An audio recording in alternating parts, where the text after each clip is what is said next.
Hello and welcome to Market Masters. I'm Siddharth Zarabi and with me today Ajay Srivastava, CEO of Dimensions Consulting. Welcome to the show, Ajay. We are talking at a time when Monday has been a very, very bad day for our markets. Expected consequently to what's been happening in America with the tariff war. The key question that I want to ask you to explain to our viewers, in your view, why has it really occurred? Is it on the basis of understanding that this tariff war is going to now continue? Or is it some other factor that is weighing heavy on investors' minds? I think, Zara, thank you very much for having me. I think the biggest issue is that there is now gross amount of uncertainty in terms of economic prospects, which means directly translatable to the fact that means that the companies are going to be now looking very carefully across the world as to what they are going to produce for the next 3 to 6 months, how much of it can be exported to the US, how much not, how much is going to be relatively disadvantaged because some countries have got higher tariffs, some have got lower tariffs. Put together, it necessarily puts a brake on economic activity. Most company management at this point of time are looking at paring down the production to see how the market pans out, which translates to the fact that the demand of goods and supply at the end of the day will become much lower than was forecast. And therefore, in the immediate next 6 months, you will see a kind of not say a recessionary wave, but definitely a quantum reduction in production of goods and services across the world. And that is what is reflecting out in the share prices at this point of time. Number two is expansion plans will all be put on hold at this point of time, which means the fact that if you're not going to expand, you're not going to increase the shareholder value, and therefore investors need to re-rate. So current production is going to be shrinking across the world, plus capex will get postponed by another 6 to 9 months. Both necessarily mean one thing, that less demand for goods and supplies in the world, which means that the company sales are going to go down, which means the shareholder value is going to go down. And that's what is coming out in the stock market today. Very rationally, what is reflected is slowdown in economic activity. The consequence will result in slowdown in earnings, results in slowdown in share prices, and therefore the correction required. That's what is really happening today in the market. Ajay, there are multiple points I want to follow up from what you said, but let's focus for a moment on India. Sea of red today. At one point, soon after opening, I remember the heat map showing only one stock which was in the green, which was Bharti Airtel. And clearly, even when there is a significant downturn, people will talk on their phones and consume data. But from a sectoral point of view, what is your reading of the sectoral dimensions of the impact? Pharma for now is exempt, but we don't know how long it will be. What is the sectoral impact going to be? See, there are two different things. There are two different things. One is the domestic sectors, which really don't get impacted by anything happening tariff for, like the hospitals, for instance. Now, that sector has nothing to do with what's happening to tariff at the end of the day. It's a domestic sector. You need this essential service. So, if you look at the hospital sector, by and large, reasonably unaffected as to what's happening, and therefore will give a good return to the shareholders, at least safe. The shareholders safe at least. The second sector is, of course, your hotels. I wouldn't say zero impact, but definitely they are relatively safer. But they will have an impact. Eventually, hotels will impact because the wealth impact is now coming out in the market. People are feeling wealthy last year. They were going for holidays, traveling, spending money in five-star hotels, spending ridiculous rates of per room rates. Now, that I believe will come down now because as you become poorer, the propensity to consume will also go down and the mood will also go down to holidays. So I guess it'll become a little negative. But look at hospital as one chain. Commodity, the second chain, I think will remain a strong point because one is rupee dollar devaluation. Second is domestically consumed. By and large, India is not a great exporter of this thing. The two sectors I think relatively insulated are hospitals and commodities. And you mentioned pharma. Pharma, in fact, may turn out to be a winner because we are compete directly with China at the end of the day. And if anything goes out with China and America, we can't substitute. Let's be honest. We can't substitute China. We can't compete with China. We are far away from China and pharmaceuticals. But if the tariff war continues, I think India will be at a great advantage because we have capacities, we have the talent, we don't have productivity. And that's where China used to score with us, so productivity and cost. If that gets neutralized, and I think India will be a winner in terms of pharma and pharma services. But short term, yes, there could be pain if there is more tariff on Indian pharma exports. But I think that fact that only two large countries can export pharma, India and China, we should become a winner in this battle at least. Absolutely, and we could keep going across steel, for example. My sense, Ajay, is that for different sectors, a different scenario will play out. And perhaps, do you think, just as from a tariff point of view, buyers and sellers now have to approach everything individually, from a stock picking perspective, how should the average investor approach this situation? To me, for stock picking is very simple. That one is that we have whole host of domestic themes which may suffer a little bit because the global markets are in a meltdown mode. You'll not see FI buying taking place, some profit booking may happen, but by and large, domestic sector, whether it is the domestic e-commerce sector, we just spoke about hospitals, whether it is the sector of the, you just spoke about telecom, it finally cracked Bharti, but leave it aside, it's a very strong sector. Aviation is a very strong sector. And let's not forget the big bonanza, which I don't know government is going to pass or not, is the oil price. India's bugbear has always been the oil prices. And with the fall in oil prices of this magnitude, I think we have the greatest bonanza, economic bonanza that India has seen so far. If the Okay, government let is me prudent interrupt and you there, passes it on, Ajay. Ajay, let me interrupt you there to just give you some news that has broken just a few minutes before we started this conversation. The government has hiked excise ad valorem by 2 rupees, but it has decided not to pass on that increase. Remember, pump prices of petrol and diesel have been frozen for almost 2 years and more now. It has said there will be no increase, but equally on the other side, it's clear that the government is saying that there will not be any cut in prices for the time being. This is just a statement that's come out. This is what people in the government have been saying. And for the benefit of our viewers, I would like to provide more detail on this. Various sources saying that the increased excise duty is to be adjusted against the cut in petrol and diesel prices that was warranted because of a fall in international oil prices. Oil Minister Hardeep Puri is being quoted as having said, "Let me clarify that this will not be passed on to consumers. The 2 rupee per litre excise duty hike." I interrupted you there just to kind of give you this detail. see, this is what disappoints me. At the end of the, it disappoints me a lot because this is a time to go in a much bigger. This is the same traditional formula for last 10 years. Listen, if the price goes down, we're going to increase excise duty, take that money for the government, and leave the public where it is. I'm not sure whether there is thinking going behind this or we're just being mechanically following what we've done in the last 10 years. But this is not going to solve the problem. You can solve the problem by reducing the cost of production in the country and making India more competitive. That's the answer to the tariff war. But I don't think we are learning the lesson. Maybe some point of time the government will relook at it. But till you do not reduce your cost of production locally, you will not be able to compete in the market. And I think that's a given. So we may have temporary benefits of pharma, China versus India, and so on and so forth. But ultimately, we have to lower our cost of production if we have to compete in the global market. That's why India's share is so small in export market because we are uncompetitive, productivity-wise, cost-wise. So I'm not sure whether the economic part of the government is responding to what's happening globally, but I presume saner minds will let this happen and say, we need to lower the cost of production in the economy, and then we compete with globally everybody in the market.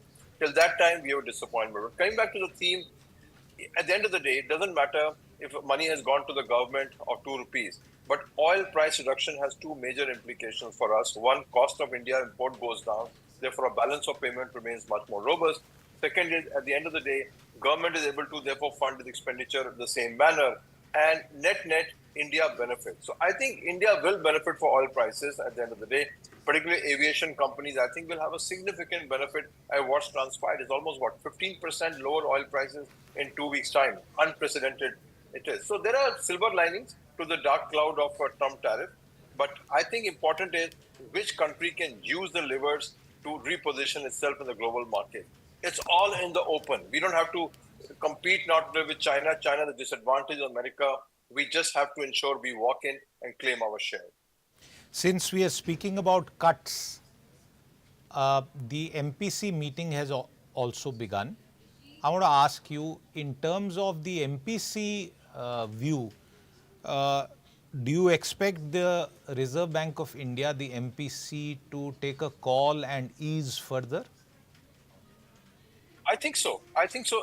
As for all the level, if they could ease in the last meeting, and I think that's a very, when the RBI governor got changed, it happened immediately after that.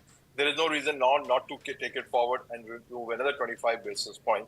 The question is whether it's going to get passed on to the people. I think that's the more relevant point. RBI can keep reducing it, and you saw in the US as well. The Fed reduced the rate, but the Treasury yields went up. So we have the same conundrum in India at this point of time. I don't think so. Interest rate is going down for anybody at this point of time who is borrowing money, at least at the end of the day.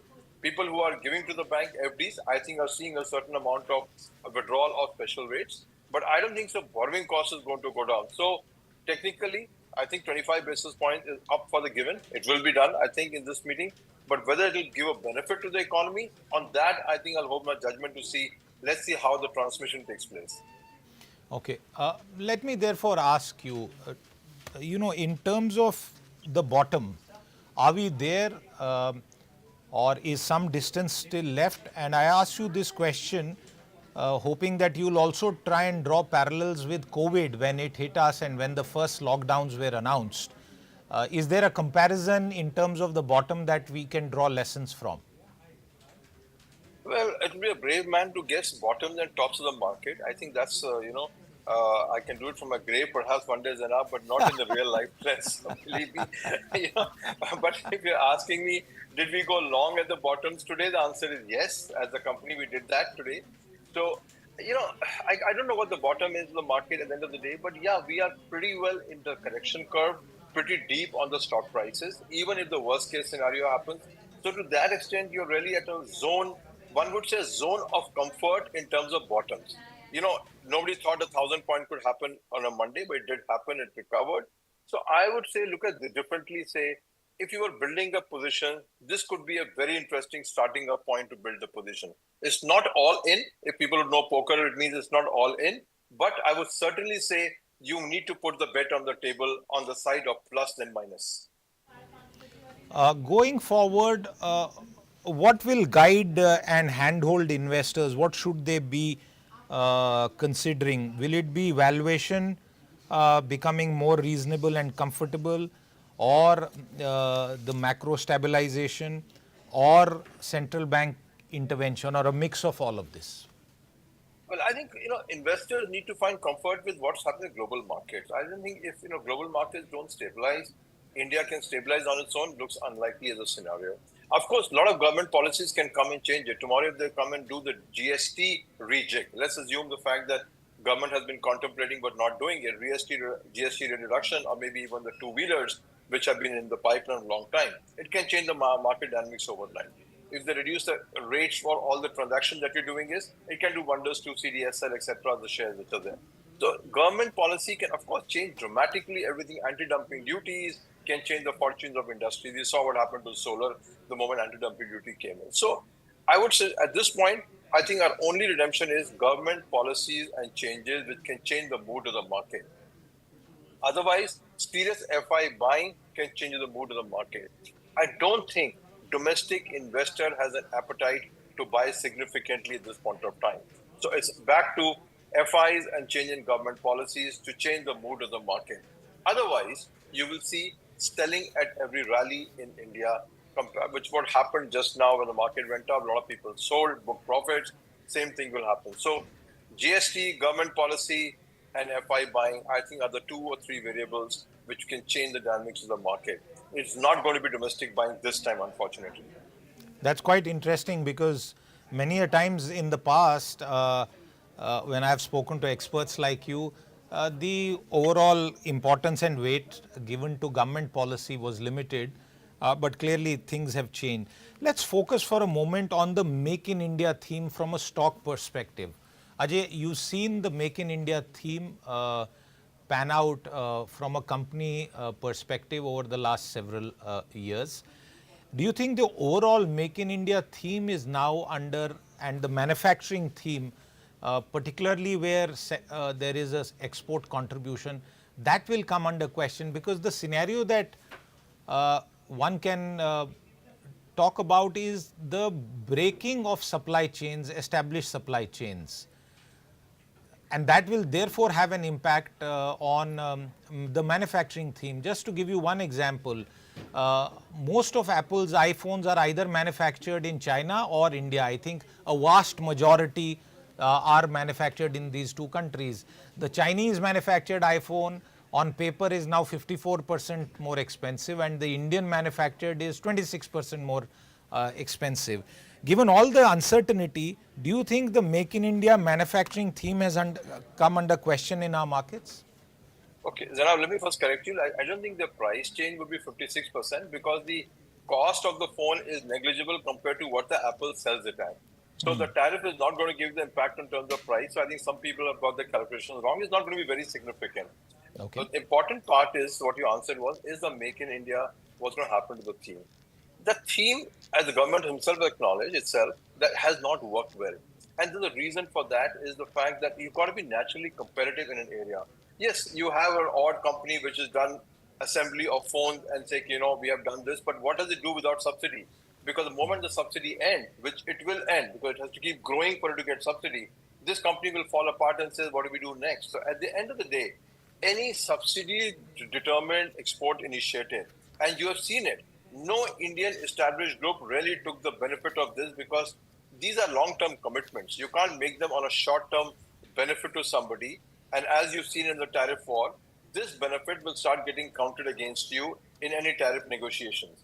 Therefore, our experiment was at good intentions, badly executed. The plan was not correct, did not succeed very well at all in most industries. And therefore, we are really back to square one. And I think government itself has acknowledged and therefore not increased the allocation for PLI and has not put new industries in the place. So I think it was a phase. I think we have said goodbye to it. I don't think it will be repeated again. I don't think government will come back with a new scheme, perhaps. And therefore, back to the point what I said, you got to be naturally competitive to compete in the global markets. Artificial subsidy schemes coming from government, and you saw what happened to two-wheelers, how, I don't know who was wrong, whether claimed money was wrong or less money was claimed or more money was claimed. But the fact remains that two-wheeler EV subsidy scheme sparkled for 1 year, and then you see what's happened to all the players who made their companies based upon subsidy. Government subsidy can never dictate manufacturing. Ask any industrial group, he will tell you the same story. I am not sanctioning capex because government is giving us subsidy today. Tomorrow it's gone. What happens to my company? So it is not going to work. It has never worked anywhere in the world. It didn't work here. So I think it's a goodbye to say goodbye to the scheme. We tried, we did it. Let's do something differently now. The reason I gave that Apple example was to get your view on this belief that we have a comparative advantage in electronics manufacturing vis-a-vis China because of the lower tariffs versus China and other East Asian countries. And Dixon chart was up on the screen. Let's bring that back up and use that as an example to try and figure out whether this comparative advantage in your point of view, Ajay, will prevail in the medium to long term. Anybody who's gone to China would tell you that we are far away from being competitive with China at this point of time in terms of either human productivity or the way the factories are organized. That's a given. Anybody can tell you that. I'm not saying, something which is a public fact. Therefore, we need to reorient ourselves to where we have to compete with China. Tariff can give you benefit for some time. Diversification, yes, because everybody wants to diversify the sources. Apple did the same thing. But that doesn't take it away from the fact that we are not naturally competitive with China in most areas. So, and subsidy will not make us more competitive. We need to get our customs in order, government departments, cost of production, people, power costs, there's a whole host of things which makes a country competitive. It's not going to be easy battle, but as I said, there are low-hanging fruits in pharma, which we can exploit. But in manufacturing, I think it's a very difficult game to compete with China. Absolutely. What will you be watching out for in the days and weeks ahead? I think the biggest thing, as I said, was that market needs to stabilize at some point, and perhaps the stability point could come that when the negotiations start of tariffs, some of the increases may get postponed, 60 days, 90 days, 120 days. I think which is what the logical next outcome is going to be as countries engage, and that's what. Number two is the selling has to get out of the system. I think most of the people have got selling out of the system, and some amount of sensible buying comes back into the place. I think that is where you start to feel more stable. As I said, we were brave to buy this market today, but that's only a trading call. It's not a necessary investment call. But we are looking for the fact, as I said, three things: FI buying, stabilization of this tariff issue with America, and change in government policies. I think three things. And more important, government policy is in our control. Nothing to do with Donald Trump. We can do wonders with what we can just change the whole dynamics of the market at the end of the day. And you are well within the right to change your taxes and laws in this country. So I think to me, the big standpoint is going to be the government policy as we go forward, and what's the tariff agreement government signs with America will dictate where the market goes for at least the immediate future. What about returns? A lot of the newer entrants to the markets might be asking this question: is 2025 going to be a washout? When do we expect to be in positive territory from a annualized return basis? What would you say to that? Yeah, I think returns will come if you back up what you thought for the good stories, and market corrections offer you the opportunity to go into the stocks and buy which you want to hold for the longer term. It's not dead. We're not dead. We are still alive. We are consuming. We're going to eat our food in the night, tariff or no tariff at the end of the day. All right. So I think you need to be stable with your investment policies. You can stagger it, but you don't give it up. That's one. Number two is people who did a smart thing by putting some money in REITs, some money in equities, some money in commodities have come out a lot better because this didn't perform, the power REIT has performed, gold has performed, silver has performed, by and large commodities have performed. So I think you need to balance your portfolio and keep backing the good story if you believe there is one. And you have seen it worse. You mentioned telecom. Through the thick and thin of telecom, COVID, post-COVID, and the recession and the correction, that's one sector which has held firm. Hotels have done the same story. Aviation does the same story. What is three in common? All three of them. Hospital is the same story. All of them, what is common is domestic themes. So I think in this environment, focus on domestic themes. You are in a much safer way. Otherwise, you're really gambling with tariffs with every other export sector. We got 4 or 5 good themes in India on domestic side. I think you should be able to back good players there. They're good players and make a decent return on a portfolio. I can't say it'll become negative, positive tomorrow, but I am for sure that we will come out decently at the end of 25 if you back your portfolios and do the necessary buying and correction and don't panic out. One final question, and this is to discuss a hypothetical scenario. As of this time, we don't know. There are some people who've been advising within the US President Donald Trump to pause the April 9 levy, the second slab that will come into effect. There are some people who are saying 90 days reprieve should be given. I have been in touch with members who watch the establishment there very closely, and they are saying that all the trade negotiators are in fact currently flooded with requests from 50 countries seeking negotiations.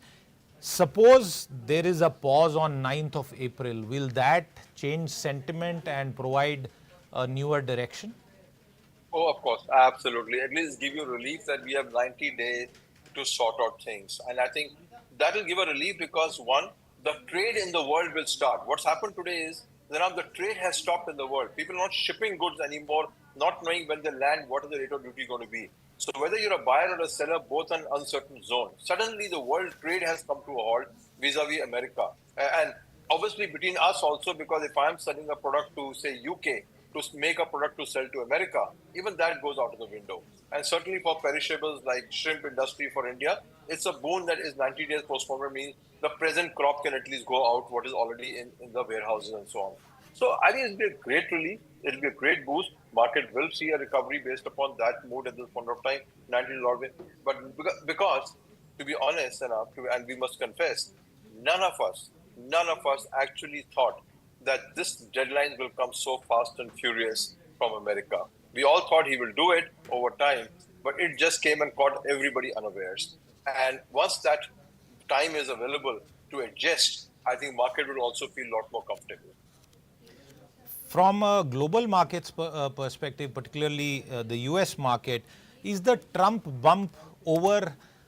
Is that bonhomie that we saw between companies and the banking and financial sector elite in the US over with Trump? Has he broken their hearts and broken their wallets irreparably? You know, I don't think that the bonhomie is over. I think he's done as a president of America what he has promised in the election to do. It was not that he did not promise and say this, he didn't do it, and he's done it suddenly out of the blue. So I think everybody in America knew. The question was that it's come with the speed at which we were not accustomed to in the world about politicians' promises. We thought, yes, he said it. He will do some saber rattling, and then we'll settle down and market will settle down. I think what caught by surprise is the fact that he actually went and did it, and at the speed of light. Think about it. He just got into presidency in January, and we're sitting in April, and he has unleashed everything on his agenda. I think it's on one way, it's something which is a fresh surprise that politicians do sometimes implement what they say. But yes, nobody is liking the uncertainty in their performance, and it will show up in the share prices and the performance and so on and so forth. So I'm quite sure, but I'm not very sure where people can be vocal about it as things stand in America. So if you were a US investor and this conversation was happening there, what would you say if I were to ask you that? Would you be long on bonds now? Well, the answer is that the yields have dropped so drastically that everybody is buying bonds in the US at the end of the day. And that's for India as well. That's just the India REIT story has been amazing because you got the returns coming in compared to everybody and including the gold, etc. So yes, the bond story in America is alive and kicking. Now it's about, less than 4% yield is still there on the US government treasury. So I think it's a good thing. But if you're a US investor, I'm sure we, unlike all of us, are not very happy with what he's gone and done. But he can turn on and say, I told you so. And guess what happens? I think eventually, and I'll tell you eventually, I think it's a very good thing for the world because we will ultimately become more competitive as nations in the world market. I think that's the bottom line going to come out of this. And therefore, short-term pain, but if we can do our own act in India, I think it'll be a tremendous long-term gain. We've lost market share in exports. We can take it back from the world and grow this country better than anybody else. So it's a great opportunity. While looking at the market, you might not think so. But I think it's the best opportunity government could have to change this country's fortunes, and we can claim a rightful share in exports in the world. Absolutely, Ajay. I think what you are saying, and I want to capture it in a slogan that Prime Minister Modi has made popular, Abda Mein Avsar. That I think is the centrality of the message, and that applies equally to retail investors, institutional investors, and our policymakers who are hopefully burning the midnight oil on figuring out a set of moves that will help us ride out this storm. Ajay, as always, thank you very much for your time with us. Viewers, with that, it's a wrap on this special episode of Market Masters. We'll continue tracking the aftermath of Trump's tariffs and what it means for India and our markets with other guests. See you again very soon. Until then, goodbye.